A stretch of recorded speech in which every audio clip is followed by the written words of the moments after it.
23 ஆண்டுகளாக நடைபெற்று வந்த நடிகை பிரத்யூஷா மரண வழக்கில் காதலனை குற்றவாளியாக அறிவித்துள்ள உச்சநீதிமன்றம் அவர் 4 வாரங்களுக்குள் சரணடைய கெடு விதித்துள்ளது. 1999ஆம் ஆண்டு வெளியான மனுநீதி படத்தின் மூலம் தமிழில் அறிமுகமானவர்தான் பிரத்யூஷா. பிரபுவுடன் சூப்பர் குடும்பம், விஜயகாந்துடன் தவசி, ராமராஜனுடன் பொன்னான நேரம், பாரதி ராஜாவின் கடல் பூக்கள் ஆகிய படங்களில் நடித்து பிரபலமடைந்தார். திரைப்படங்களில் நடித்து வந்தபோதே சித்தார்த் ரெட்டி என்பவருடன் காதல் மலரவே அவர்களது காதலுக்கு சித்தார்த் வீட்டார் எதிர்ப்பு தெரிவித்துள்ளனர்.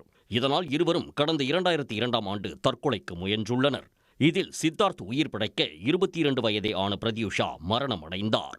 சிபிஐ சித்தார்த்தை குற்றவாளியாக அறிவித்ததை அடுத்து 2011ஆம் ஆண்டு ஆந்திர உயர்நீதிமன்றம் 2 ஆண்டுகள் தண்டனை விதித்தது. இதனை எதிர்த்து சித்தார்த் மற்றும் பிரத்யூஷாவின் தாய் ஆகியோர் உச்சநீதிமன்றத்தில் தொடர்ந்த வழக்கில் இறுதி தீர்ப்பு வழங்கப்பட்டது. அதில் பிரத்யூஷா பாலியல் வன்கொடுமை செய்யப்பட்டதற்கோ கழுத்து நெரிக்கப்பட்டு கொல்லப்பட்டதற்கோ ஆதாரம் இல்லை என கூறி பிரத்யூஷாவின் தாய் தொடர்ந்த வழக்கு தள்ளுபடி செய்யப்பட்டது.